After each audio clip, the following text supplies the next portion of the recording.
The big commercial and defense news of the day was all about submarines. The Royal Canadian Navy is in the market right now for 12 new subs. Canada is looking to replace its aging fleet of submarines, and now the list of contenders has been narrowed down to 2 bidders. When we talk about Canada's place in the global defense market, the focus usually falls on its alliances and its role in NATO. But behind the politics lies a simple question: who actually builds the weapons that Canada depends on, and how much of that work flows south of the border? The United States has long been Canada's main supplier, from aircraft to missiles to high-tech systems that tie the two militaries together. That dependency has been steady for decades. Yet recent headlines added a new layer of tension. A submarine contract, often described as being worth $20 billion, was not awarded to American shipyards. Instead, Ottawa directed the work to Halifax and Vancouver, keeping the benefits inside Canada.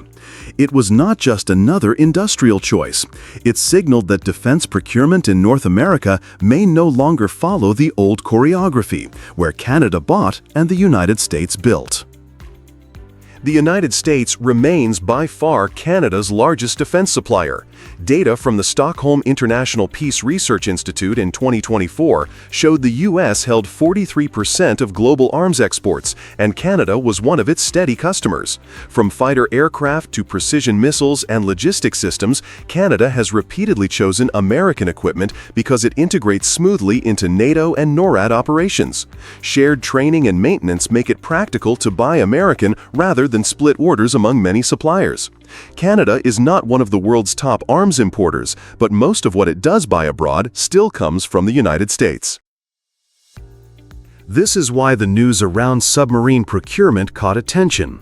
Canada's national shipbuilding strategy, designed to rebuild a domestic naval industry, gave the next wave of submarine work to its own yards. Halifax would handle combat vessels, while Vancouver took on support roles. At the same time, Ottawa advanced a short list of foreign partners from Germany and South Korea for specialized designs. U.S. yards, already committed to their own nuclear submarine programs, were not part of that short list. The choice was not a dramatic public rejection of a specific American bid, but rather a deliberate decision to concentrate work domestically and with selected partners. Still, the economic impact was real. U.S. shipyards lost the expectation of new orders, and Canadian yards began recruiting welders and engineers. What resonated most was the symbolism. For the first time in a generation, Canada had interrupted the unspoken rule that large naval contracts would default to American industry. For Canada, the immediate gains are obvious.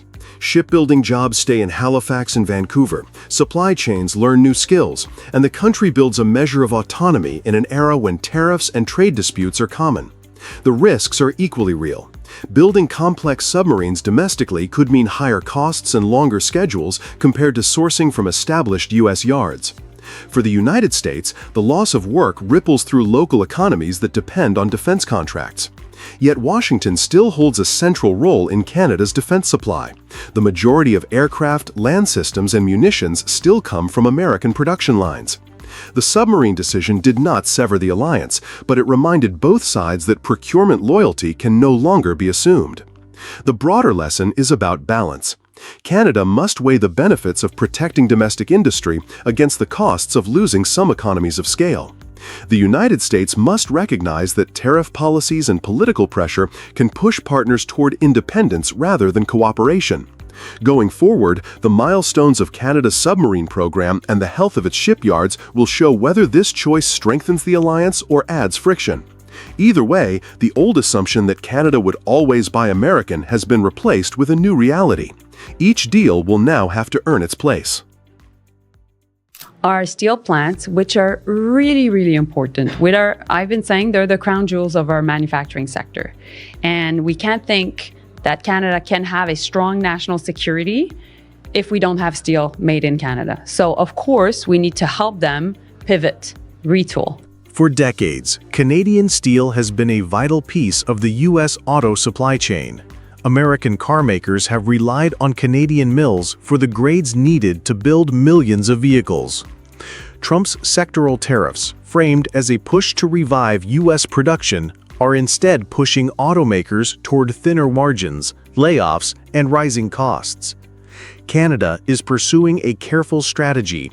On one side, it remains at the negotiating table, seeking relief through trade talks. On the other, it is preparing a bold shift, redirecting steel production to strengthen the domestic economy and reduce reliance on the U.S. market. That shift raises a larger question now hanging over Detroit. What happens if U.S. automakers suddenly find themselves short of Canadian steel? When you're thinking of retooling, obviously we know that the type of steel, for example, in the steel sector that was developed in Canada is mainly steel that is for the U.S. automakers. Canadian leaders have made it clear that steel is more than an export product. It is described as one of the crown jewels of the manufacturing sector, central to both jobs and national security. For decades, Canadian mills supplied U.S. automakers, producing exactly the grades needed for car frames, panels, and components. That dependency is now seen as a vulnerability. The new strategy is to pivot production. Plants are being encouraged to shift towards steel for housing construction, rail and port infrastructure, and even defense applications. The vision is wide-ranging: aerospace, shipbuilding, and the shipyards that maintain the armed forces. This is not only about securing a domestic industrial base, it is about ensuring that thousands of men and women in the steel sector keep working in jobs that are less exposed to political shocks south of the border. By broadening steel output into critical areas of home building and defense, Ottawa is rewriting the industrial playbook. Instead of being locked into a cycle of dependence on U.S. auto demand, Canada is building resilience into its economy. We don't need cars from Canada. We don't need energy from Canada. We don't need anything from Canada. What if Canada stopped supplying steel to U.S. automakers? This is not today's reality, but it is a scenario worth considering. According to the International Organization of Motor Vehicle Manufacturers, U.S. plants built 10.56 million vehicles in 2024. Each car contains about 800 to 900 kilograms of steel, with around 40% used for the body shell. That alone requires close to 3.8 million tons of flat steel each year. Data from the International Trade Administration shows Canada sends about 3.2 million tons of flat-rolled steel to the U.S., with roughly 40% tied to autos. That equals about 1.28 million tons, nearly one-third of the steel used in U.S. car bodies. If that supply vanished, the equivalent of 3.5 million vehicles would lack body steel.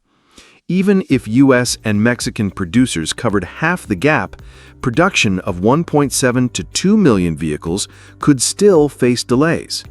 On cost, when supply tightens, auto-grade steel has been shown to rise $150 to $300 a ton. For the 0.36 tons needed per car body, that adds $80 to $200 per vehicle, and spread across industry output, the total impact could reach $1 to $2 billion within months. These are estimated figures, not predictions. They show how much leverage Canada holds and how exposed U.S. automakers could be if tariffs push the relationship to the breaking point. These estimates show how fragile the U.S. auto supply chain could become if Canadian steel is pulled away. And that brings us back to the larger lesson. Trump's tariffs, promoted as part of making America great again, have instead exposed America's own vulnerability.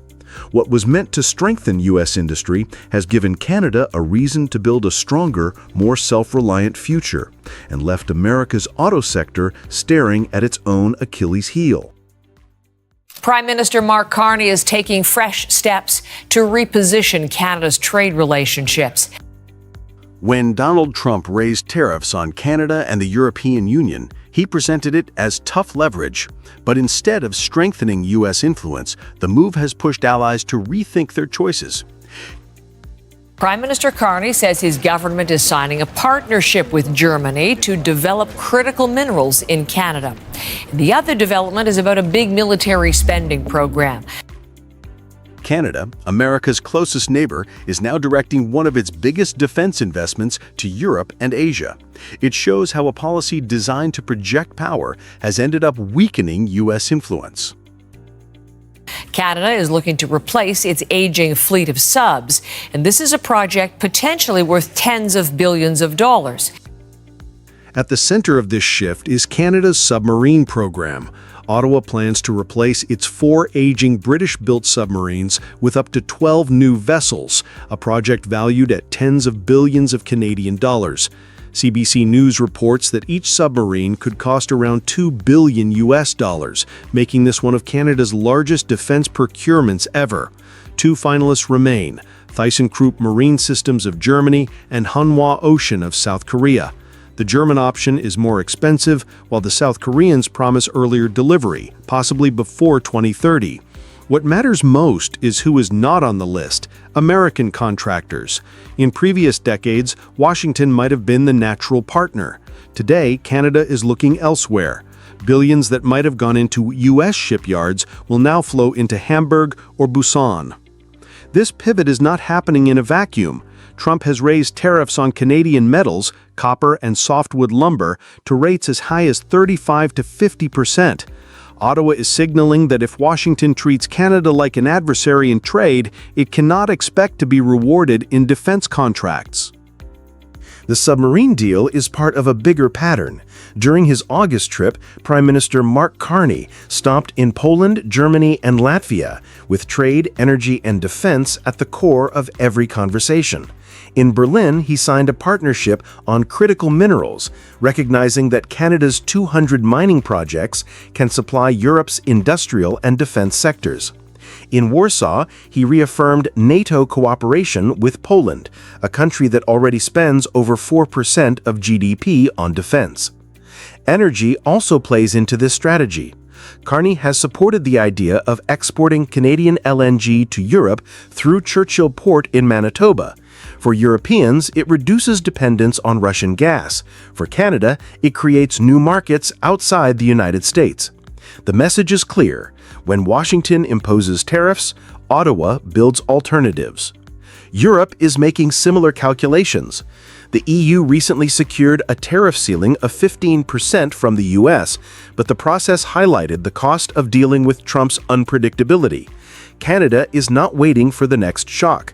By deepening links with Europe now, it is protecting itself against future turbulence in Washington. Canada's choices highlight a central irony. Trump's tariffs were supposed to give Washington leverage. Instead, they have created openings for Germany, South Korea, and other partners to win business that once went to U.S. firms. Defense spending worth tens of billions is now leaving the American orbit. None of this means Canada is walking away from the United States. More than 85% of Canadian exports still flow tariff-free under CUSMA. But Ottawa is demonstrating that it has options. The submarine contracts, the minerals partnerships, and the energy talks with Europe all reinforce one message: Canada will not be cornered. Trump is doubling down on tariffs that frustrate U.S. consumers and alienate allies. Carney is using those same pressures to strengthen Canada's independence and build new partnerships.